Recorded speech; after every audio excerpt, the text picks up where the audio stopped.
Here is the lecture number 19, and what we are talking about here, this is we are in the process of getting a solution for the linear system.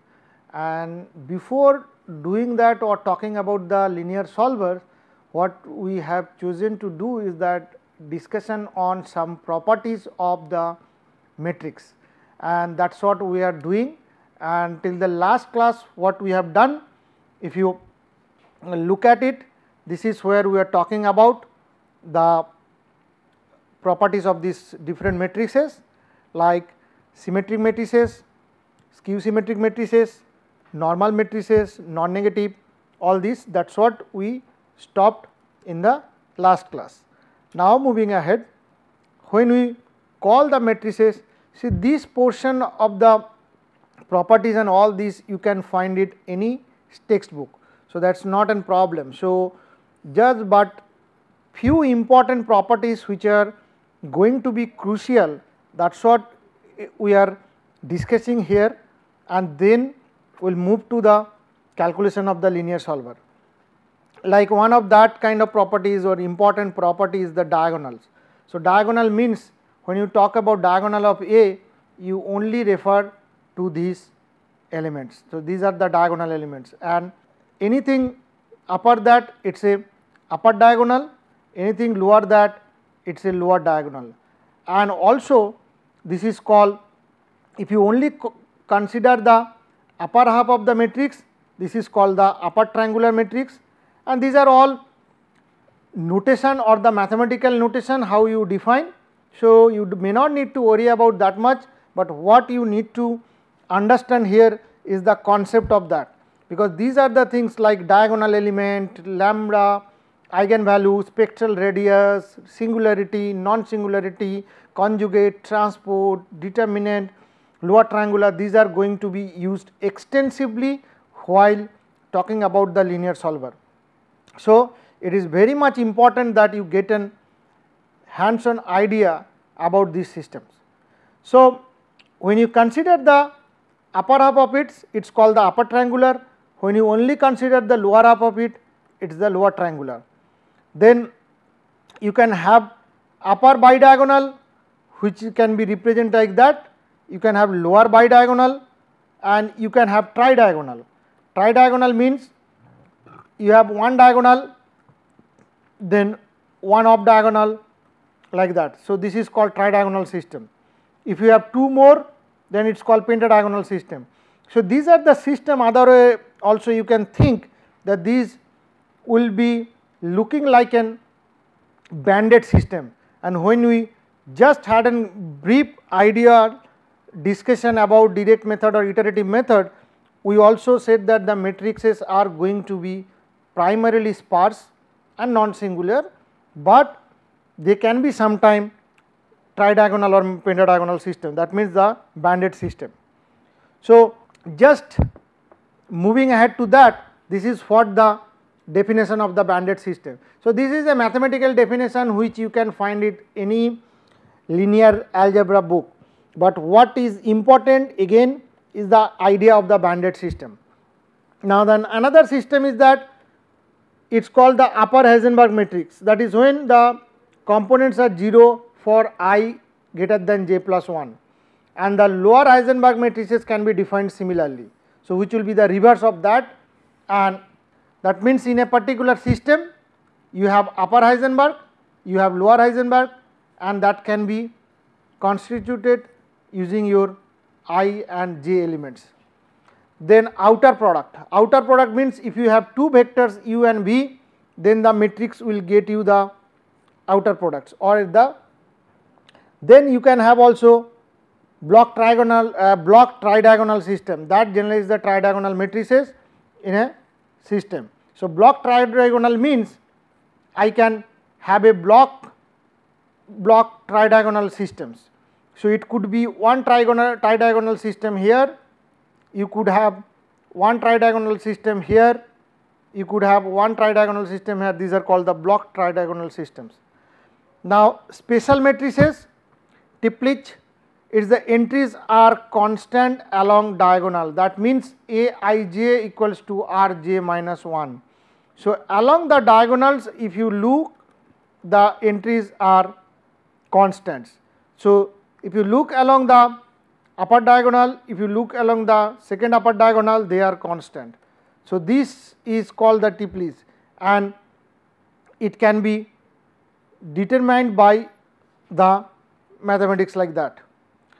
Now, also Hankel, that is another matrix. When the entries are constant along anti-diagonals, that means Aij equals to Hi plus j or j plus I minus 1. That means all the entries which are going to be constant along anti-diagonal terms. So, anti-diagonal terms means these are the components sitting in the diagonal. So, these are going to be the anti-diagonal terms, and you can see that they are going to be constant. Okay. Then circulant, here entries in a row are cyclically right shifted to form next row. So, these are my diagonal elements, and entries in a row are cyclically right shifted to form a next row. So, this is the first row which are having V1, V2, V3, V4, V5. So, cyclically shifted means my V5 will come here. So, that is how it goes: V5, V1, V2, V3, V4. Second, V4 moves here, V4, V1, V2, V3. Then V3 moves here. So, finally, you get V1 and again at the end V1. So, in that process you end up getting these are similar values. So, that is called circulant. Sparse matrices. So, the matrices with very few non-zero entries. So, few that this can be exploited. Many of the large matrices encountered in real applications are sparse, and main idea of sparse matrix techniques is not the represent the zeros. It is basically having the few zeros, but they are randomly located. Now, coming back to calculation of norm, how one can actually calculate the norm of a system, and how do you do that? It is having an inner product and norms, the inner product of two vectors. So, if you have two vectors like x and y, then the inner product which essentially going to be the x transpose y, and if you write in that, so it is how you are going to get the inner product of that essentially the dot product of two different matrices. For complex vectors, this is going to be the inner product.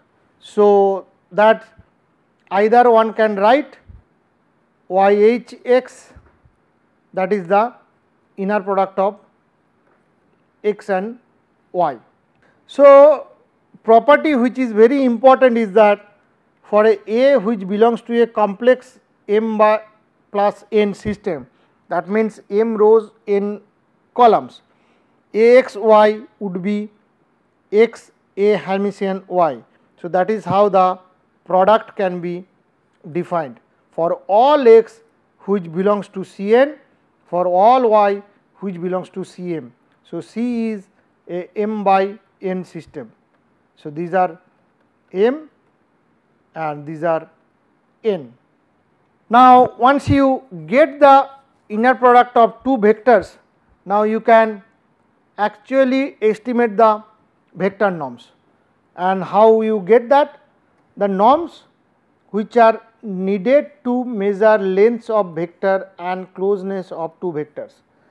For example, you can estimate the convergence rate of an iterative method, estimate the error of an approximation to a given solution.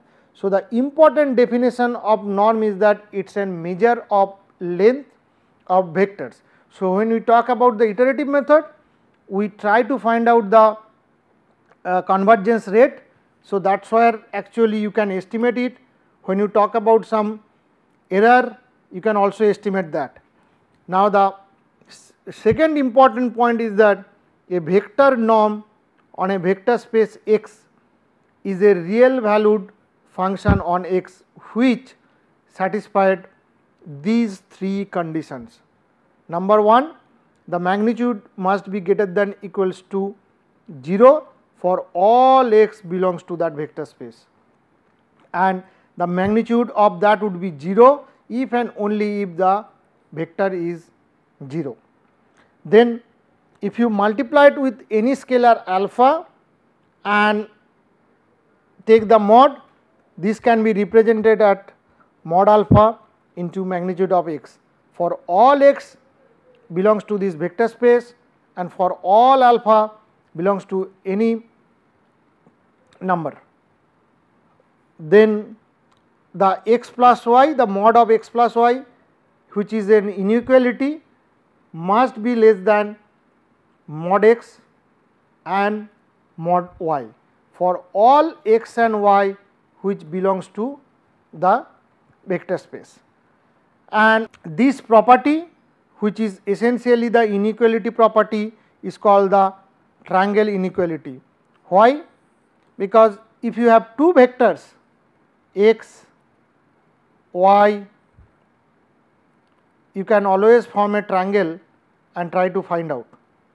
So, the property. So, this is y, it could be x plus y. So, that is what called the triangle inequality. These are some important information or some important definition that one has to know before we do some detailed discussion on any linear system for linear algebra. Now, that brings to that Euclidean norm. So, Euclidean norm on a vector space of n, Cn. So, this is called the L2 norm or Euclidean norm. So, this is square root of all the length square. This is how one can find out. Now, the most common vector norms in numerical linear algebra special cases Holder's form like this. Okay. So, you can show that the important property is the limit of this mod x p when p tends to infinity, it actually exists.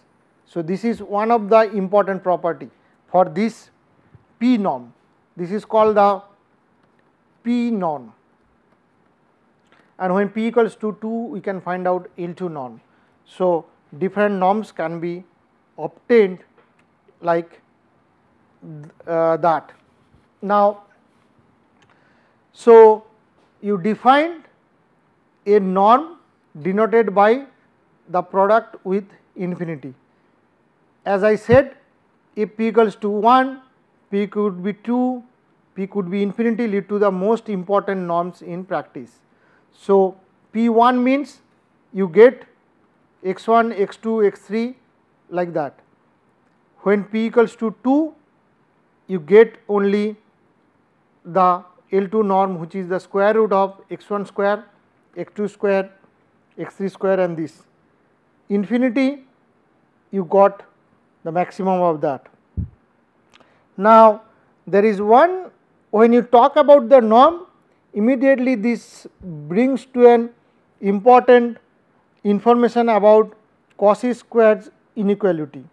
So, this one has to also know, and the property of that is that if you have two vectors norm x and y, I mean at p2, that means L2 norm, the the dot product or the inner product of x and y must be less than equals to x2 and y2 separately. So, this is another property of the inner product of these norms. Now, similarly, the Holder inequality, which is not that important for p not equals to 2, that is that xy mod of xy inner product less than equals to xp yp with the condition 1 by p plus 1 by q equals to 1. So, that is another property that can be used for the information that in the system of the linear system. Now one can find out the equivalence of norms. How one would do that? In a finite dimensional space, let us say you have Rn, Cn, all these are finite dimensional space, all norms are equivalent. For example, if phi 1 and phi 2 are two norms, then there is a constant alpha such that phi 1 x less than equals to alpha into phi 2 x. So, that gets you an important property of equivalency between these norms. So, I have two different norms phi 1 and phi 2, and the equivalency can be obtained by there is a constant alpha such that phi 1 x less than equals to alpha phi 2 x. Now, you can prove these things, that is one has to look at in the linear algebra. Now, we can bound one norm in terms of the other also. Similarly, if you have a scalar multiplied with phi 2, so beta phi 2 must be less than equals to phi 1 x, which is also less than equals to alpha phi 2 x. So, this is the sort of boundedness of norms. So, the norms can be also made bounded, so you can get these properties. So, these are for some homework information, one can do that. Now, the important information which becomes is the convergence of vector sequences. So, this will be one of the information that would be again used for when discussing about the linear solvers. So, a sequence of vectors, for example, xk, k1 to infinity, that means you have x1, x2, x3 like that. So, you have a sequence of vectors which will convergence to a vector x with respect to the norm product or norm dot if by definition when xk minus x or the magnitude of that when k tends to infinity is equals to 0. That means, in a limit this guy becomes 0. So, that is where you can find out the convergence of a sequence of vector. Now, the point here is because or rather the important point here is that because all norms in Rn are equivalent, the convergence of xk with respect to a given norm implies a convergence with respect to any other norm. So, which will be written in terms of like this, the limit k tends to infinity x to the power k equals to x. So, there is a so as we go along with these properties and the norm calculation, one after another properties use the previous information. So, here the property which was used is the equivalency. So, you can see that the convergence property uses the equivalency property of the norm, and that is why you can write this notation and say that the convergence can be obtained. So, that is an example. You can see the sequence which is the vectors are 1 plus 1 by k, second vector is k by k plus log k, third one is 1 by k. This will converge to 1 1 0, and the convergence of xk to x is the same as the convergence of each individual component xik of xk to the corresponding component xi of x. So, this you can see how the equivalency property is used to look at the convergence of this system. Now, you come down to, so once we talk about the vectors, So, we talk about the vectors norm and we come back to the matrix. Why? Because matrix are nothing but the, this is m by n matrix. So, matrix are nothing but the combinations or the matrix space is spanned by the column vectors and the row vectors. So, it has the column vectors and the row vectors. So, we can find out. So, that is what we first discussed the norm of a vector, and now we want to look at the norm of a matrix. So, one can define the matrix norm by considering an m by n matrices as vectors in Rmn, then these norms satisfy the usual properties of vector norms, which means those three properties that we have discussed for the vector norm, they are going to be exactly satisfied for this case also. For example, the magnitude of A must be greater than 0 for all A belongs to the space in Mn, and the magnitude of A would be 0 if and only if all A is 0. Secondly, if you multiplied A with a scalar and take the magnitude, then it can be equivalently represented as mod alpha and magnitude of A for all A belongs to Cmn, for all alpha belongs to C. And third, which is an inequality, again the magnitude of the additional or addition of these two vectors must be less than equals to mod A and mod B for all A B belongs to Cmn. However, in general this will lack the right properties for composition of operators. So, essentially the product of matrices. So, the case where the dot product that yields the Frobenius norm of the matrices. So, now once we define this matrix norm, we can see how the other informations can be obtained. For example, you are given a matrix A in Cmn defines the set of matrix norm. So, for mod A it is a P norm for matrix. So, we are trying to find out the P norm, which will be the maximum x belongs to Cn where x not equals to 0 is Ax the modulus of P and mod x P. So, that ratio is going to give me the P norm of this particular matrix. As we have obtained for P norm for vector, now we are using or expanding that same concept for getting the matrices. Now, these norms what you obtain for the matrix, they must or they satisfy the usual properties of vector norms. So, that means what we have discussed for the vectors norm, they do satisfy the properties of that. So, that is one of the added advantage. And why that happens? Again, matrix is nothing but the combination of your row vectors or column vectors. So, that is why it always satisfies the properties of the vector properties.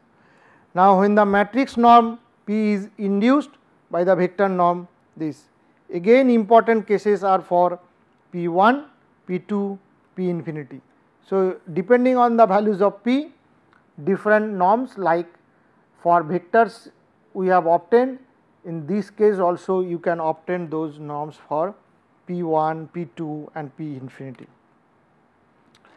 Now, the thing which comes to the table is that consistency. So, that is another important information that one has to know, or the sub-multiplicability of matrix norm. What do they say? The fundamental property of matrix norm is consistency. That means it has to be consistent, and that pretty much applies to even our numerical system. You want to devise a system or numerical algorithm or the technique which you want to be consistent. You do not want anything which is not non-consistent, and once that has to happen, some parts, bits and pieces also need to be like that. So, the properties of the matrix norm is also going to be consistent, and that can be mathematically expressed like that modulus of A B for P norm, which is an inequality less than mod P and mod B P. So, this is called submultiplicability. So, this is also known as submultiplicability. So, the consequence of that, it leads to that A k P less than equals to modulus of A k P. So, that means I have A k, that P norm must be less than mod A k P. So, that is what you get. Now, A k will converge to 0 if any of its P norm is less than 1. So, that is a very important criteria or constraint, but this is a sufficient but not necessary. Okay. So, one note that it is sufficient but not necessary condition. So, there are conditions which has to be also necessary. Now, when you look at the Frobenius norms of matrices, the Frobenius norm of matrix can be defined like modulus A, which is F stands for the Frobenius norm, equals to j equals to 1 to n, I equals to 1 to m, alpha I j, these are the component of the matrices, and the square, and the two complete term is taken under square root of that. This is same as the L2 norm of the column vector in CMN, or consisting all the columns of A. That means A has all this, A is a m by n system. So, it has all these n columns. So, the L2 norm of column vectors are going to represent the Frobenius norm, and the property is that it is also consistent, but it is not induced from a vector norm. So, the other case it was other way around. So, in this case you can note that this is not induced from a vector norm. Now, moving ahead, you can look at these different matrix norms. That means, when this case it is P equals to 1, this case P equals to infinity. So, the notation is that you have a square matrix n by n. If you have a square matrix n by n, rho A is the spectral radius, which is the maximum of the eigenvalues of A. So, you find out the eigenvalues of A, that is what one can represent lambda I A, that means it gives you back all the eigenvalues that is there, including the repetitive one, and the maximum one that is going to be the spectral radius.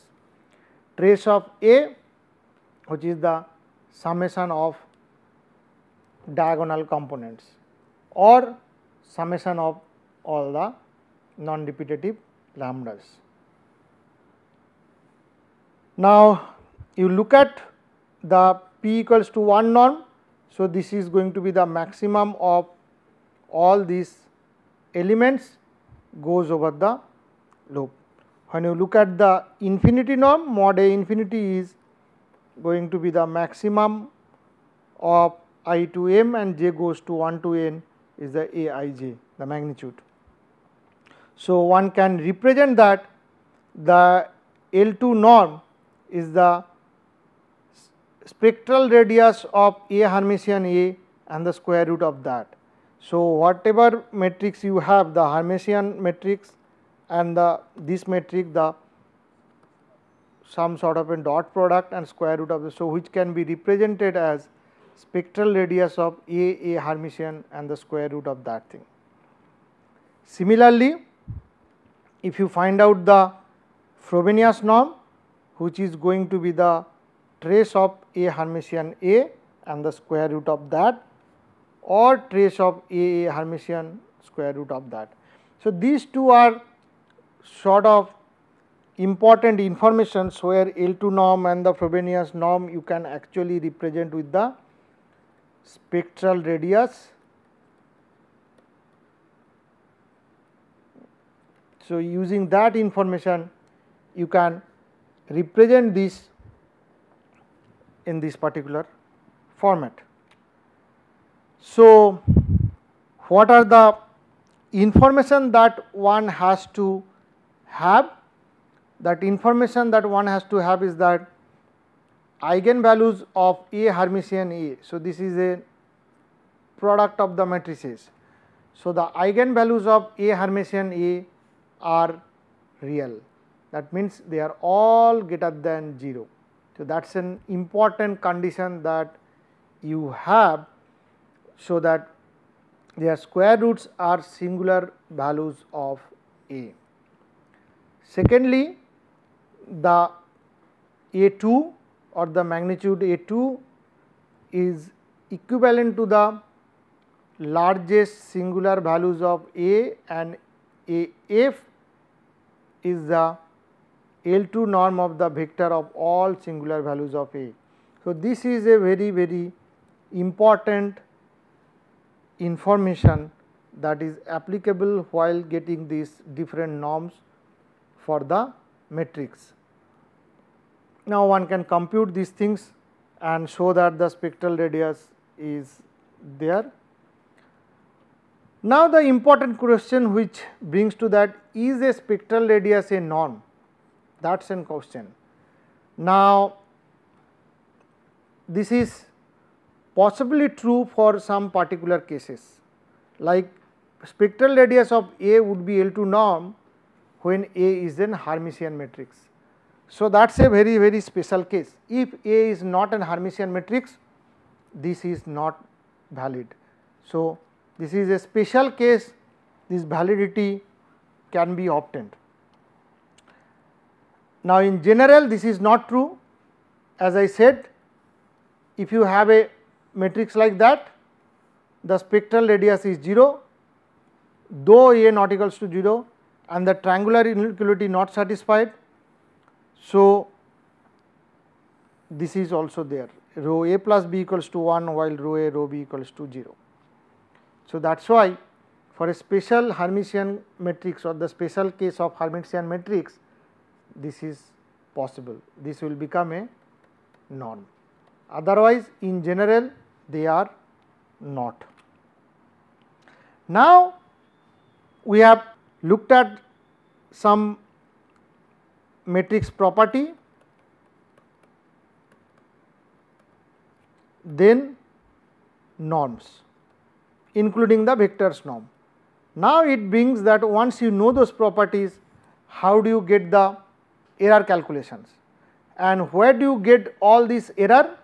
The error actually arises during the floating point arithmetic calculations. So, what we will do? We will look at some floating point arithmetic and what is the model for that, and then we can look at some sort of a notation and forward and backward errors which are associated with this floating point arithmetic.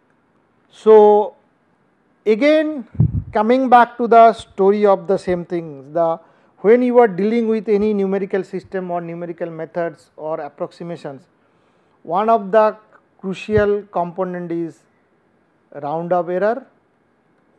That happens because how the post decimal digits are rounding up to the nearest possible digit, and the error can be accumulated for certain problems, and that can lead to a huge error in your final calculation.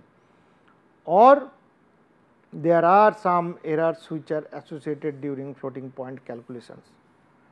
So, what is the basic problem? The set of A of all possible representable numbers on a given machine is finite. This is a very important and I would say loaded statement here. Set of A of all possible representable numbers on a given machine is finite, but what we would like to use this set to perform certain operations like addition, subtraction, multiplication, division on an infinite set. So, what brings that? The usual algebra rules are no longer satisfied since results of operations are rounded. So, this is where the problem comes, and while talking about different kind of errors under the discussion of numerical schemes, we have also discussed this round of error, and that time we said the round of error appears because of this rounding of the numbers after the decimal points.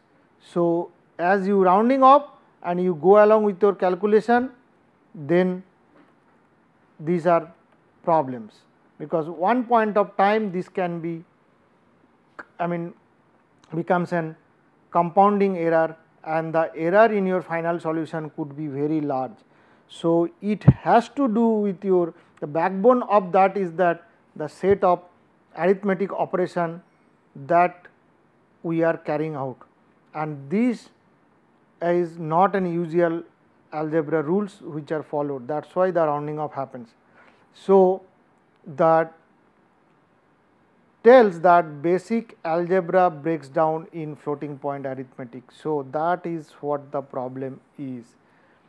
So, the floating point arithmetic, for example, what happens if you have a number A and you do B plus C and then A plus B plus C.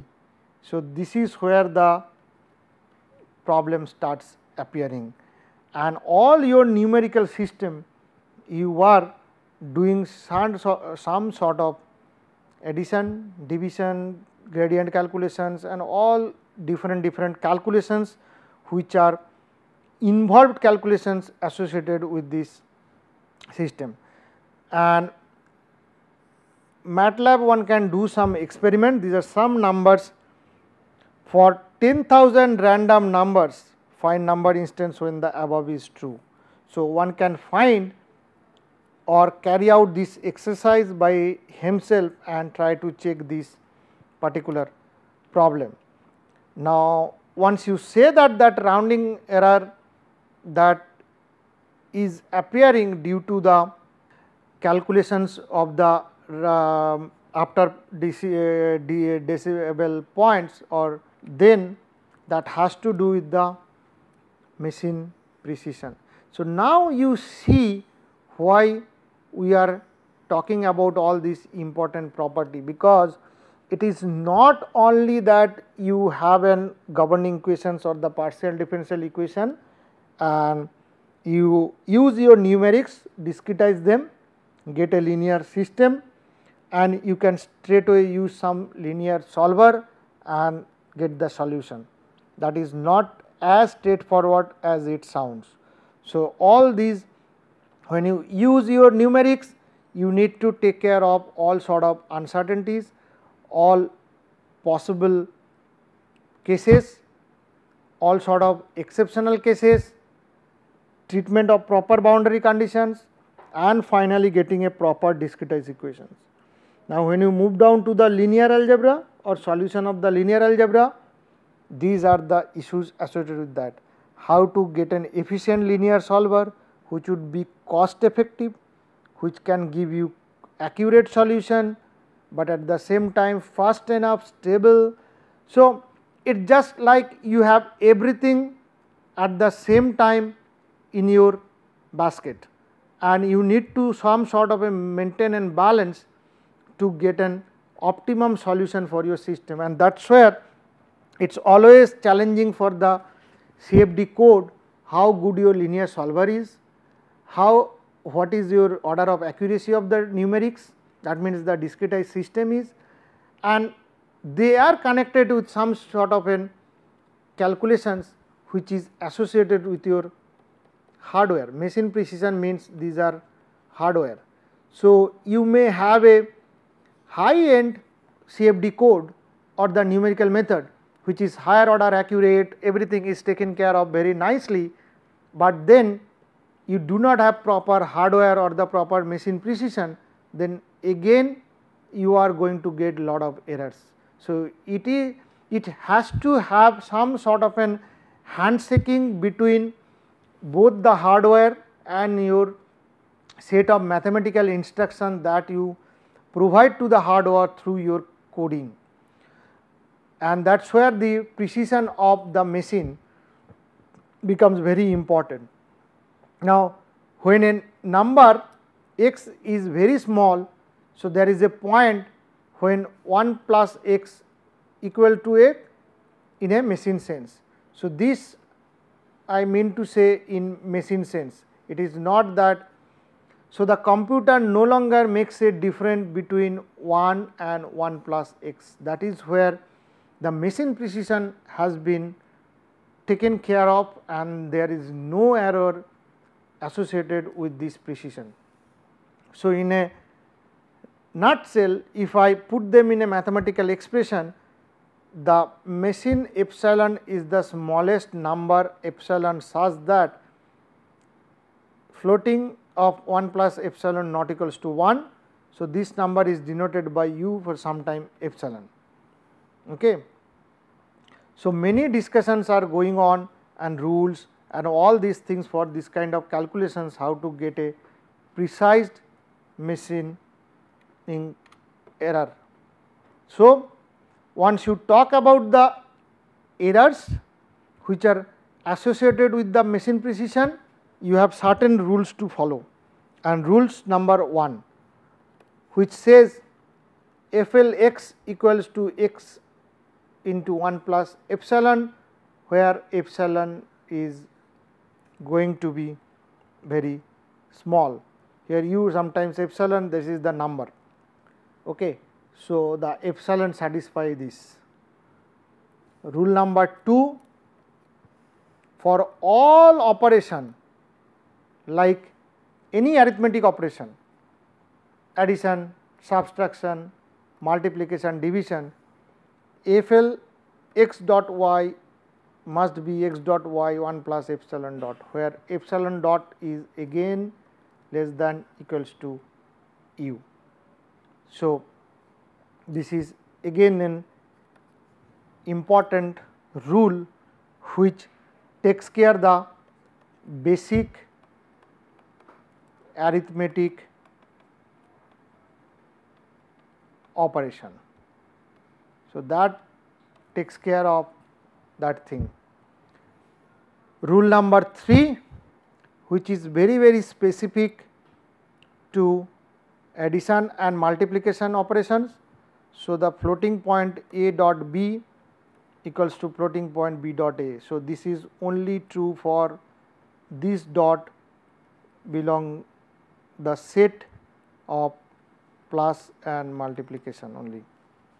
So, these are 3 rules which are very important for handling the precision of the machine. Now, one can take an example and quickly glance through the things.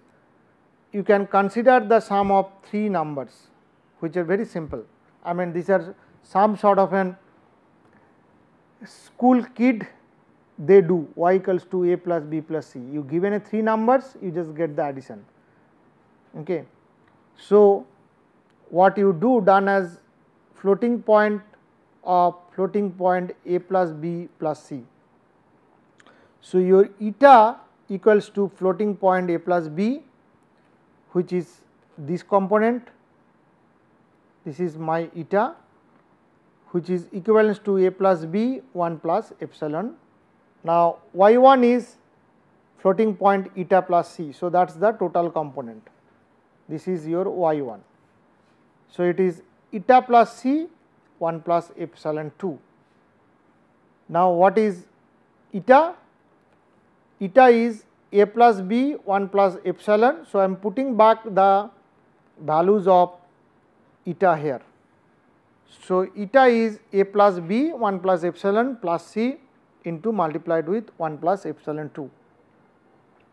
So, if you just rearrange this stuff, I mean essentially some sort of an algebra, it turns out a plus b plus c plus a plus b into epsilon with the whole thing, the bracket gets multiplied with a 1 plus epsilon, and if you take out that a plus b plus c out, 1 plus a plus b divided by a plus b plus c, epsilon 1, 1 plus epsilon 2 and epsilon 2. So, there are terms which are associated with epsilon 1, epsilon 2, and then if you disregard those higher order terms, that means the product of epsilon 1 and epsilon 2. If epsilon happens to be small, so this won't contribute too much, then the whole calculation of that, which is essentially your y 1, is a plus b plus c 1 plus some epsilon 3. So, epsilon 3 is nothing but a plus b by this epsilon and epsilon 2, and we have actually discarded the values for higher order terms epsilon 1. So, these sends you back the property of this. So, that is what it satisfies. So, now if you redo the calculation or the computation as y 2 equals to floating point of a plus floating point b plus c. So, you need to do that algebra here. So, if you need to do the algebra, then what you get, the floating point a plus floating point b, it would be a plus b plus c into epsilon 4. So, this also satisfies. So, the first error is amplified by the factor a plus b by y in the first case and b plus c by y in the second case. And in order of to sum n numbers more accurately, it is better to start with the small numbers first. Okay. But one has to be careful if the numbers have mixed sign. So, that is also an important condition to be noticed.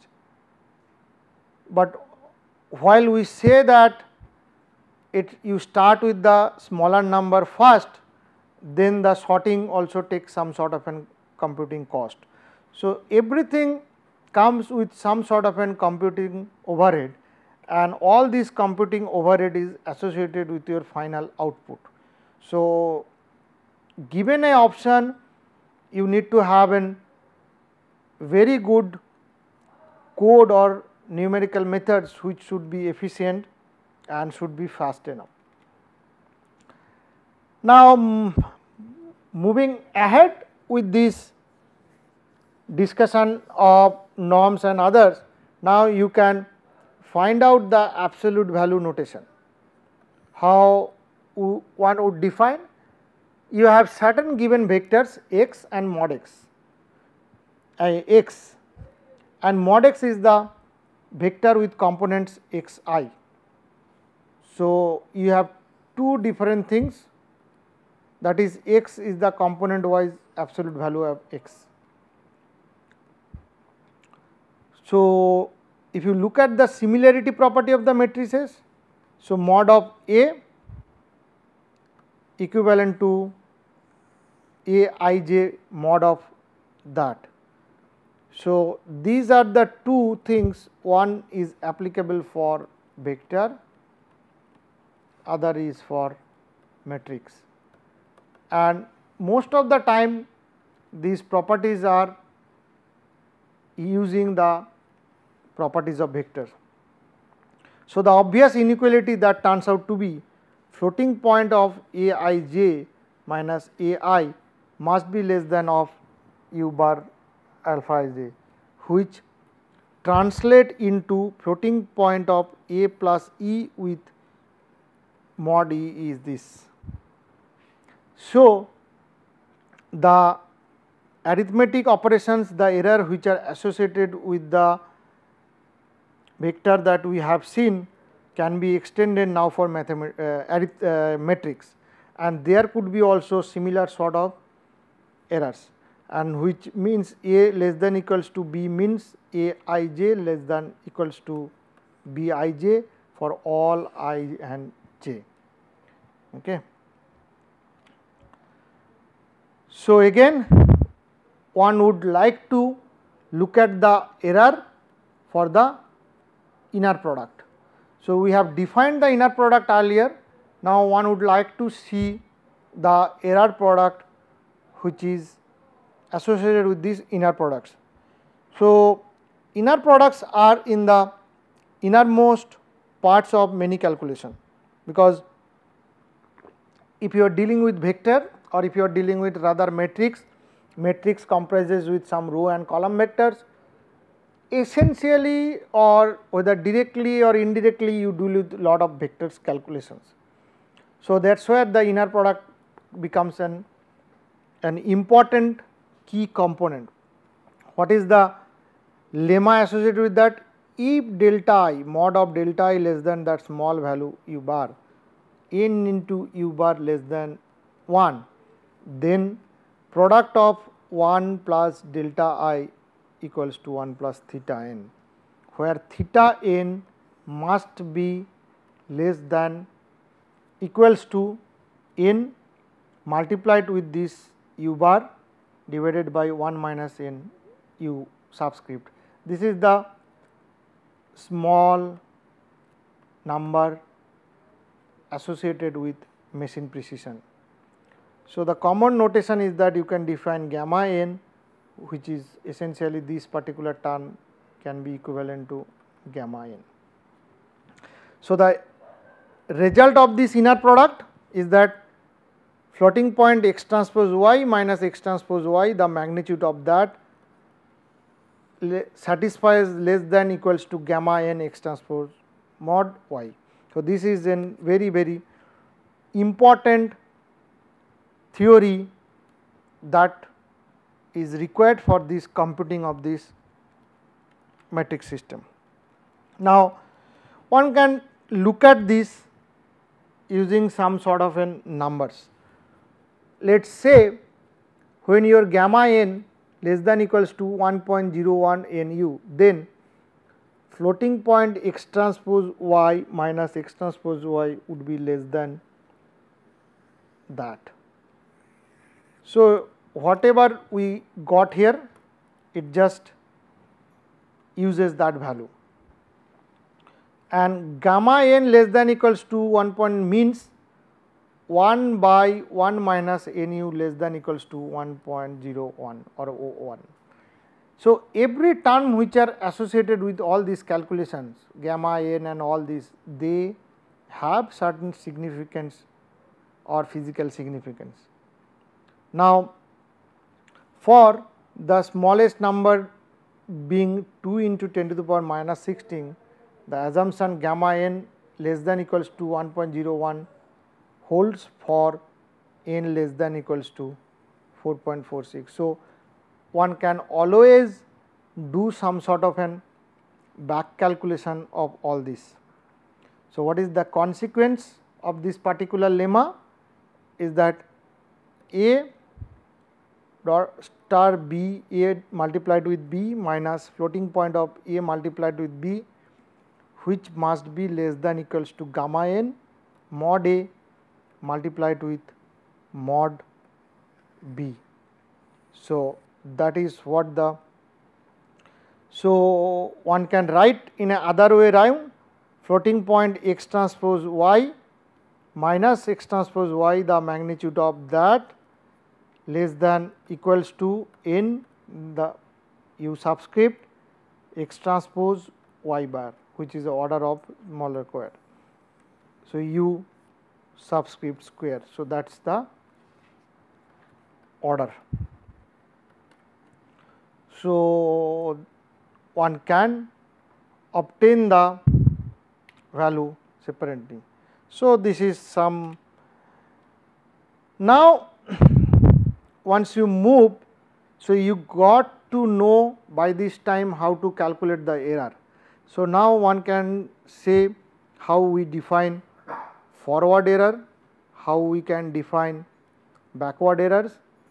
So, the definition is like this: assume the approximation y hat to y, where y is a function and it can be computed with some arithmetic precision epsilon.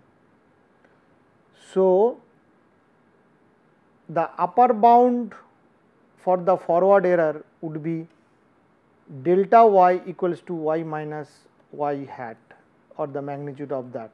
So, that is the upper bound of for the forward error.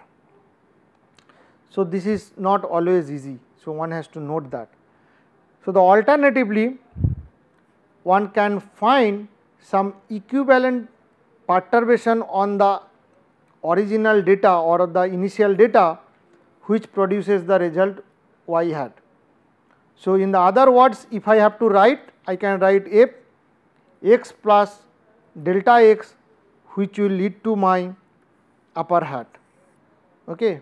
So, this is the problem statement, the approximation of y hat to y. So, the what we are doing, that approximation to y. So, the initial data, if it is perturbed, it will lead to that.